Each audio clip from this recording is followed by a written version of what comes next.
Hello, everyone, and welcome back to the Leadership Jam session. The focus of today's episode has to deal with a question that I get hit with all the time. The question is, how do you overcome an employee who wants to get promoted, but your boss or your peers or senior leadership, whoever the decision makers are, they don't think your employee is ready for that promotion? Now, it might be because they don't have the skills, or perhaps it's because there's some negative perceptions swirling around this employee, some baggage they're carrying, and perhaps this employee isn't even aware of it. How do you handle that? And that's a very tough scenario to deal with. Well, I was having a recent discussion with some colleagues that I used to work with, and I threw the question out there to them. And the discussion lasted about 15 minutes. I'm going to tee it up here in just a moment, and then I'll bring you back on the back end, and then I'll come back on and summarize the key takeaways for you. And just some background on my colleagues who I used to work with. You'll hear from Kim Metcalf, who I used to work for, Paul Catanzaro, who used to work for me, and we both reported up into Kim, and Joe Schneblin, who used to work closely with us during that period as well. All three very talented, very seasoned leaders. And I think you'll enjoy the discussion. So take a listen, and I'll see you on the back end real soon. So here's a scenario I come across in terms of how do you handle this. So you have an employee that you feel is ready to get promoted, but your boss or senior leadership has a different opinion. Have you guys come across that? How do you even try to deal with that? So I had an individual that's been with the organization a long time and was carrying a lot of baggage, and they qualified for a next level promotion in their position. It's within their position's career ladder. But because of a past history, even though it was way in the past, it was clouding a lot of people's ability to objectively judge and look at this individual in the light they were supposed to be looked at. And I think that's something that a lot of candidates deal with from a tenure standpoint, if you've been around a long time. And I think that's where it becomes the position of the manager to be very specific about what you're talking about, especially if it's a group discussion about the promotion, and it has to go through, let's say, an approval at maybe a region level or a group of managers to move it up the ladder. I think it's the most important thing you do is keep it to the criteria that you're discussing and make sure everybody understands, look, we're not going to get involved in historical reference points. What we're talking about is, one, do they meet the eligibility criteria? And two, how do they fit up against other candidates in that criteria? And if this person is worthy of that, then they should get the promotion. Because it's not so much about everybody deserves a second chance. It's more, if you meet the criteria and you've done everything that's been asked of you to be promoted, then you've got to look past what's way in the past. You've got to look at what that person has accomplished. So this comes up a lot, right? People get stuck on a snapshot in time, and very difficult for managers or senior leaders, or all of us. We all fall into this trap of moving forward, right? And I think what you bring up, it's a great point, right? In terms of if you're doing this type of like calibration or group meeting, I'm just curious: is there anything you can do to help that, maybe even ahead of time? I'm just curious, Joe or Kim, if you've ever had to deal with this or any techniques you've used. Yeah, I think everything that Paul said is right, and I think there's two scenarios, right? Someone that doesn't have any baggage that you think is ready, but the perception of everyone around is maybe not the same as yours as the manager, right? So that's an easier situation, because then what you need to do is, it's kind of like you test the water. So, even if you're certain that someone is ready for promotion, a strategy I always used was, have the discussion with the person, if they've brought it up to me or I'm thinking about it, and have a conversation with a couple different people in the peer set, my peer set, who also will be integral in, making sure that everything gets approved, for the promotion, right? Because you can't do it in a vacuum. If you do it in a vacuum and try to push and railroad people, through, it doesn't set them up for success, right? You want everybody to be on board with the promotion so that when they get in their new role, everybody's all in and helping them. I think it can be challenging if someone has baggage. So let's say someone like maybe the example that Paul used, a kind of a history, and you know it, and you're having the discussion with the individual and they say, I want to be promoted. I wouldn't jump into a discussion right there, even though they've got this history they're going to have to overcome. You probably want to get some input from peers before you go back and, like Paul said, be specific. And, in my past, I have had that situation occur several times where that snapshot wasn't the greatest, and I knew it. And when that would happen, I would often go to my boss and, just update on what's going on with the team and just say, no action required. I just want you to know I had a development talk with, person X, and person X has the desire to do more. And then, of course, there'd be the visual response. And don't you remember what happened this time? And no way, that cost us this. And I'd say, I'm not asking for the promotion today. I just wanted to float it because I need to get some very specific action items that I can go back to this person with to incorporate in a plan for readiness. And, what you're doing then is you're kind of letting people know that there's now this desire. There might be a renewed look at this person, and you get the plan together that as the renewed look is happening, the snapshots are favorable and, demonstrating maybe they've matured professionally, personally, whatever. But I think the expectation to set with someone who does not have a pristine past is that it's going to take some time. And they probably are coming to you because they know there's an opening or there's going to be one, and they want to go for it right then and there. I think that's the hardest part at that point, to say, pump the brakes. We got some work to do. This is not going to be the opportunity you pursue. There'll be one in the future, but we've got some work to do to get, the perception of you in the right light to be promoted. I'm just curious, how many times do you have to have that discussion about me with your boss? Actually, don't answer that. Anyway, well, all right. So I thought we weren't supposed to name names. Oh, well. I thought we were talking. Oh, we're talking about Paul? I can't remember. What are you talking about? It could be anybody on this call. But what do you do when you have somebody who really, they've got the chops, they've got the skills. They're still dealing with, let's say, baggage or whatever, right? It could be properly placed on them, or it might be an incorrect view on them. Regardless, right? It's not so much anymore about the skills, because they can do it. And maybe maybe over time they have modified or have progressed where they needed to. And yet you still have that resistance. How do you overcome that? You might not. Yeah. You might not. I think that depending on whatever happened, sometimes with the culture of your organization, maybe I went for a job and I got it, and my skill set was completely unrelated to that job, and there were a lot of extenuating circumstances or whatever, and I just did an okay thing in that job, and now I have this reputation of someone that's not that great because we gave him a promotion and this is what happened, and so it's sort of an organizational thing also in your leadership team, talking about people realistically that, what are the talents of Joe and Kim and Paul, and what are the jobs that they're best suited for? And maybe they were put in a role and there was a lot of transition in that role. There was no, maybe there was a, leadership. So there were situations, and now that person is stuck with this, they didn't do very well in that role, so they can't do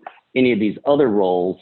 And, I've seen situations where there was a leader that said, I think this person would do well in these other roles, but it was almost, it took someone higher up saying, I see value in this person, just because they tried this one thing and didn't do well, should that ruin their whole career? And then they've gone over into other roles and done really, really, really well.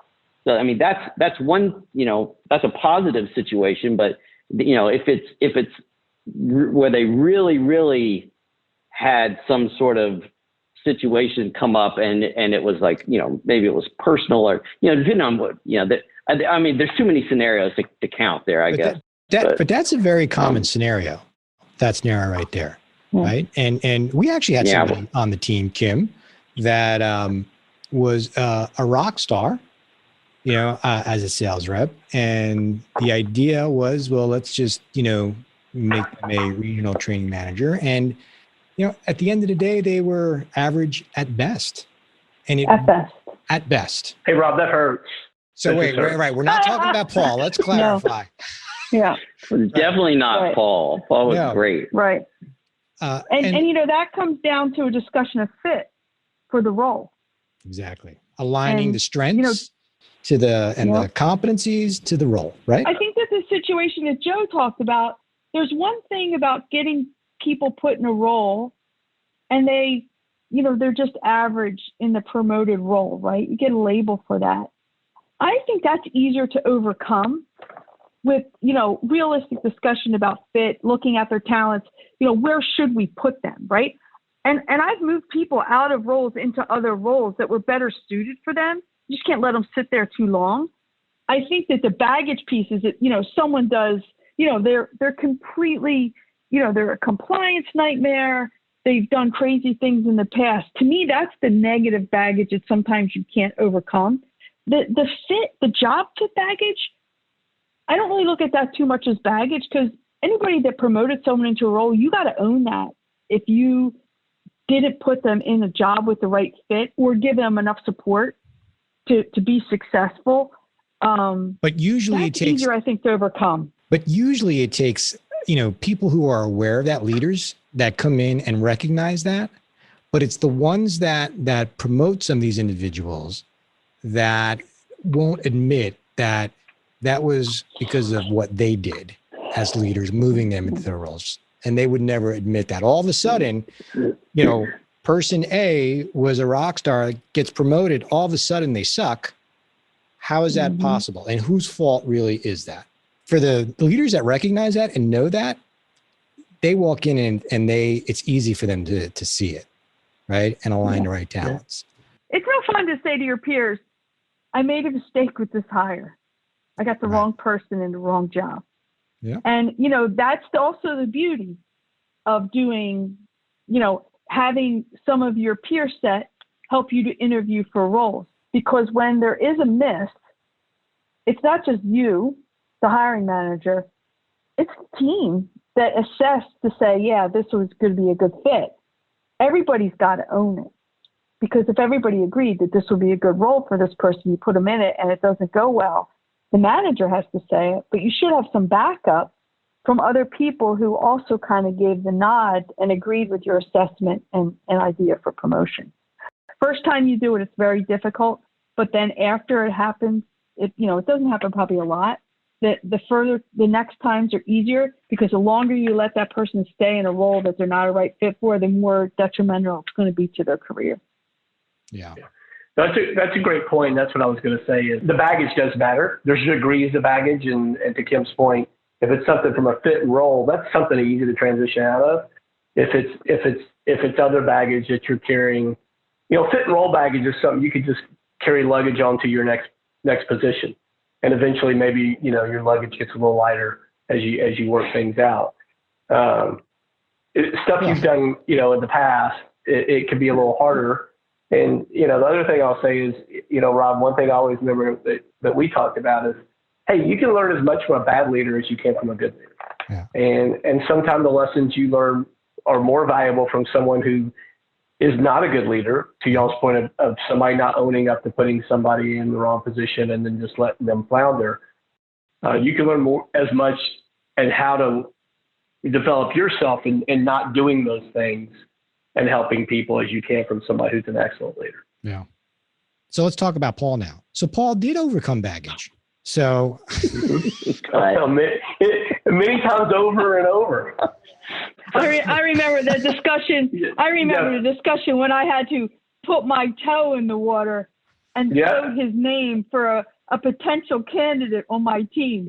it was not pretty what came back at me from my boss. We got, yeah. And I Well, realized there was a lot of work to be done. That took courage. Managerial courage. Well, I think that, we believed in redemption. And that was something, and I think that was the culture of our, company at the time, that we weren't afraid to make mistakes, because the philosophy of the senior leader was, if we make mistakes, we're learning. If we're not making mistakes, we're not moving forward. And kind of what went with that in tandem is this idea of redemption, that everybody makes mistakes, myself included. This is the leader speaking. So I would like to have redemption when I make a mistake. So I feel that we should believe in redemption in this organization. And those were the words that came out of my mouth when I got massive blowback, dipping my toe in the water with Paul. And I said, this is what we believe. And it was several conversations to even get it to be palatable.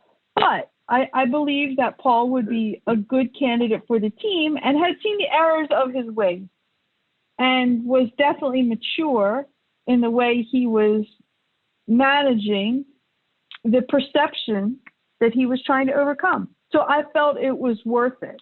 And we got there, but it wasn't quick. No, and I go back to thinking about that, Kim. I interviewed twice for that job. So I didn't get it the first time.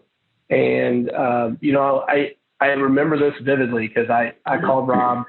I was on vacation when he called me and let me know I didn't get the job. And so I asked him, it goes back to, what can I do better? What things what would I do to be a better candidate next go around? And when it ultimately did come around a year or so later, and I actually got the position, one of the first things I asked Rob was like, why'd you hire me?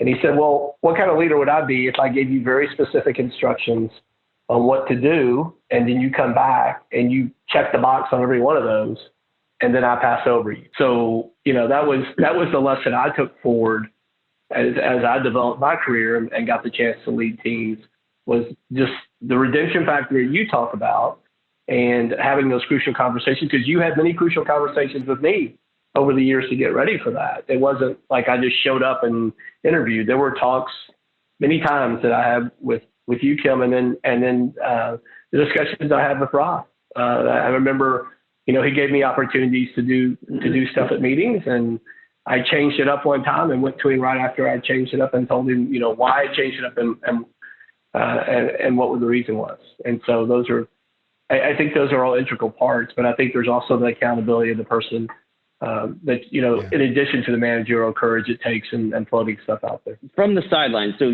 Kim had done her part. She had floated it by. Rob is a hiring manager, and he's trying to help Paul. To Paul's point, Paul is the candidate, and Paul had a lot to do in that time. He had opportunities to lead workshops and things that were showing the skills for that job. And he took all those opportunities and knocked them out of the park so that the discussions in that Rob and Kim are having, were much easier because, sure, maybe there was this one incident in the past that was some, mistake or something, but the skill set that Paul needed, he was actually doing it, and and he was working toward that, and so, like Paul's saying, that the candidates themselves, the manager can only do so much, the leader can only do so much, and that person, Paul, had to do a lot with the opportunities that he was given, and he did that, and ultimately was very successful. The one thing Paul said about, I had a plan and I checked the box. I cringe when I hear people say, I checked the box. Because sometimes we get people who literally have a checklist to say, you said I could get the job if I do all these things. I think the difference in Paul's situation is that he didn't just check the box, right?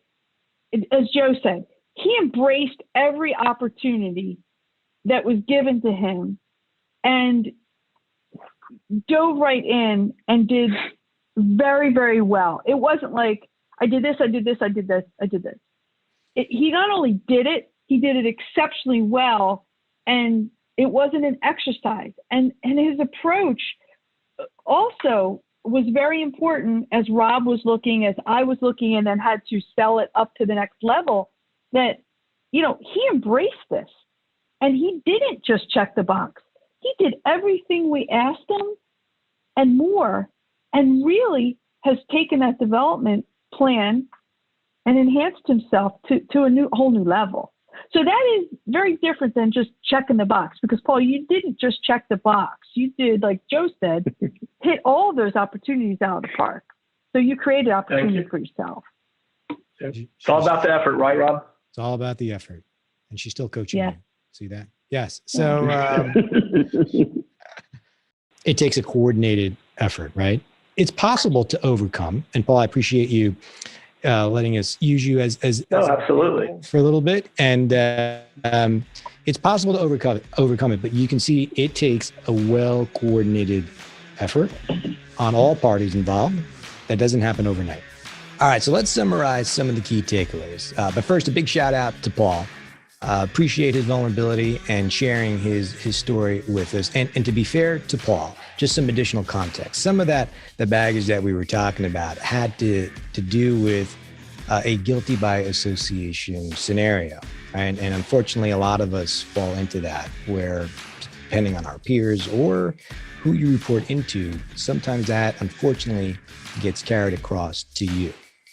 But let's talk about some of the key takeaways. And one of the first things, and Paul talked about this right out of the gate, is when you have an employee who wants to get promoted, you do have to first look at the criteria and make sure that you have very specific examples that align to those demonstrated skills needed for that promotion.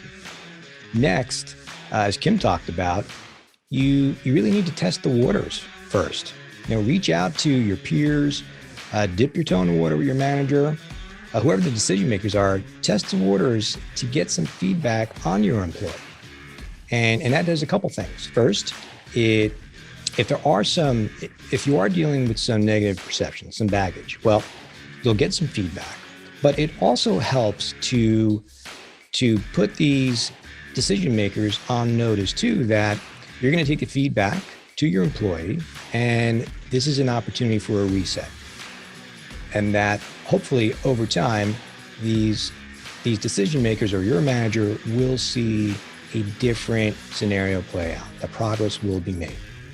But once you get that feedback, you do need to, as Joe talked about, you have to have the honest discussion. You have to pump the brakes with your employee, have the dialogue, give the feedback that perhaps this may not be the right time. So you really do need to demonstrate that managerial courage by bringing that feedback to your employee, and then the process starts. And as a manager, you own the piece on making sure you're providing the right opportunities for your employee to demonstrate that those changes are taking place. But your employee owns those action steps. Right? They own their plan. You're helping them to create it and providing them with the specifics, the action steps, but they own executing that plan as well. The last thing I want to leave you with, for those of us in senior leadership positions, I love what Kim was talking about in creating a culture of redemption. Right? We all make mistakes. There's not a single one of us out there that is perfect. And when you work in a culture that truly believes in redemption and gives the employees the opportunities to demonstrate their capabilities and the progress that they are making, that's when true growth, true employee development happens as well, particularly around trying to overcome some of these negative perceptions that may be out there. And in some cases that are not necessarily accurate either. So I do want to just take the time to thank Joe, Kim, and Paul for having the discussion with me. And thanks again for listening. And I'll see you on the next episode of Leadership Jam Session.